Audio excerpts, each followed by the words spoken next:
लोकसभा निवडणुकीत जरांगे फॅक्टरचा सगळ्यात मोठा फायदा काँग्रेसला झाला होता। महाराष्ट्रात 2019ला एक जागा जिंकणारी काँग्रेस थेट 13 जागांवर पोहोचली। जरांगे फॅक्टर सोबतच दलित मुस्लिम मतदार एकवटले, त्यामुळे मधमू म्हणजेच मराठा दलित मुस्लिम असं समीकरण काँग्रेस आघाडीच्या बाजूने गेलं। पण त्याच काँग्रेसने आता मराठा आरक्षणाकडे पाठ फिरवली आहे। ज्या जरांगे फॅक्टरमुळे महाराष्ट्राचं राजकारण फिरलं, त्या जरांगे यांच्या उपोषण स्थळी काँग्रेसचे 2 नेते सोडले तर कुणी फिरकलंही नाही। प्रदेशाध्यक्ष हर्षवर्धन सपकाळ यांची भूमिका देखील गोलमाल असल्याचं बोललं जातंय। पण काँग्रेसने मराठा आरक्षणाकडे पाठ का फिरवली? सपकाळ स्वतः कुणबी असताना थेट समोर का येत नाहीयेत? एकीकडे ओबीसी आणि दुसरीकडे मराठा, यामुळे काँग्रेस नेते कन्फ्यूज झालेत का? नेमकं काय घडतंय हेच सांगते, त्यासाठी हा व्हिडिओ शेवटपर्यंत पहा। मराठा आरक्षणासाठी सरकारने GR काढलाय, त्यामुळे ओबीसी आणि मराठा वाद चांगलाच पेटलाय। सुरुवातीला लोकसभा निवडणुकीत जरांगे फॅक्टरचा थेट फायदा काँग्रेसला झाला होता। जरांगे फॅक्टर सोबतच दलित मुस्लिम मतदार एकवटले, त्यामुळे मधमू म्हणजेच मराठा दलित मुस्लिम असं समीकरण काँग्रेस आघाडीच्या बाजूने गेलं।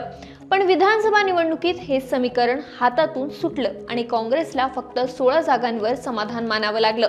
या मागचं एक मोठं कारण म्हणजे काँग्रेसने मराठा आंदोलन आणि ओबीसी आंदोलन या दोन्हींकडे सावध आणि टाळाटाळ करणारी भूमिका घेतली। मुंबईत जरांगे पाटील यांचं आंदोलन सुरू असताना काँग्रेसचे बहुतेक आमदार खासदार तिथे गेलेच नाहीत। 2-3 खासदार अपवाद म्हणून व्यासपीठावर दिसले, पण बाकीचे नेते केवळ दुरून रसद किंवा सांत्वन दाखवण्यातच अडकले। या उलट ठाकरेंची शिवसेना आणि शरद पवारांच्या राष्ट्रवादीचे नेते प्रत्यक्ष आंदोलनास्थळी पोहोचल्याचं दिसत होतं। इकडे काँग्रेसचे प्रदेशाध्यक्ष हर्षवर्धन सपकाळ हे स्वतः कुणबी समाजातील असल्याने त्यांची अडचण आणखी वाढली, कारण कुणबींना ओबीसी आरक्षणाचा लाभ आधीपासून मिळतो। आता हैदराबाद गॅझेटमुळे मराठा समाजातील अनेकांना कुणबी प्रमाणपत्र मिळू लागलेत, म्हणजेच नव्या मराठा कुणबी समाजाला आरक्षण मिळणार। अशा वेळी सपकाळ यांनी कुणाची बाजू घ्यायची, नव्या कुणबी मराठ्यांची की जुन्या ओबीसी कुणबींची? या प्रश्नानेच काँग्रेस गोंधळली आहे। यामुळे झालं असं की मराठा समाजाची एकजूट आणि ओबीसी समाजाची भीती या 2 गोष्टींमध्येच काँग्रेस अडकून पडली। एकीकडे जरांगे पाटील यांच्या आंदोलनाला खुलं समर्थन दिलं तर ओबीसी मतदार नाराज होण्याचा धोका होता, आणि जर आंदोलनाकडे पाठ फिरवली तर मराठा समाज नाराज होणार, काँग्रेसपासून दूर जाणार हे निश्चित होतं। दोन्हीकडून गोची होण्याची भीती असल्याने काँग्रेसने यातून मधला मार्ग शोधण्याचा प्रयत्न केला। सपकाळ यांनी पत्रकार परिषदेतून फडणवीस सरकारवर टीका केली, मराठा समाजाच्या मागण्या मांडण्याचा प्रयत्न केला, पण प्रत्यक्ष आंदोलनस्थळी जाणं टाळलं। याचा फटका काँग्रेसलाच बसला, कारण यामुळे काँग्रेसची दुटप्पी भूमिका उघड झाली आणि काँग्रेसचा डाव फसला। यात एकटे सपकाळच नाही तर काँग्रेसच्या इतर वरिष्ठ नेत्यांचीही तीच अवस्था झाली।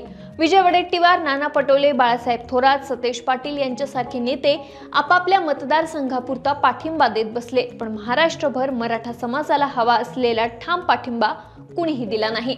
यामध्ये जालन्याचे खासदार कल्याण काळे आणि नांदेडचे रवींद्र चव्हाण हे 2च काँग्रेस नेते थेट जरांगे पाटील यांच्या व्यासपीठावर दिसले। बाकीच्या इतर नेत्यांनी मात्र दूरूनच रामराम करणं पसंत केलं।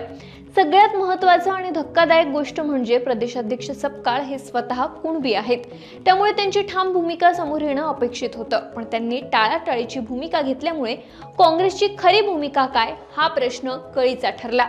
त्यात भर घालणारी गोष्ट होती ती म्हणजे दोन्हीकडून गोची होत असताना काँग्रेसला रणनीती आखता आली, कणखर भूमिका मांडता आली नाही। याच कारणांमुळे काँग्रेस नेत्यांवर पाठ फिरवण्याची वेळ आली। पण आधीच विधानसभा निवडणुकीत काँग्रेसला मोठा फटका बसला, इतिहासातील सर्वात कमी जागांवर समाधान मानावं लागलं, आणि आता काहीच महिन्यांमध्ये स्थानिक स्वराज्य निवडणुका लागणार आहेत। जर काँग्रेसने ठाम भूमिका घेतली नाही, आपला अजेंडा जनतेसमोर मांडला नाही, तर मराठा आणि ओबीसी या दोन्ही गटातील मतदार काँग्रेसकडे पाठ फिरवल्याशिवाय राहणार नाहीत। तुम्हाला काय वाटतंय, काँग्रेसने मराठा आरक्षणाकडे का पाठ फिरवली असेल? हे आम्हाला कमेंट करून सांगा, आणि सरकारनं आम्हाला सबस्क्राईब करायला विसरू नका।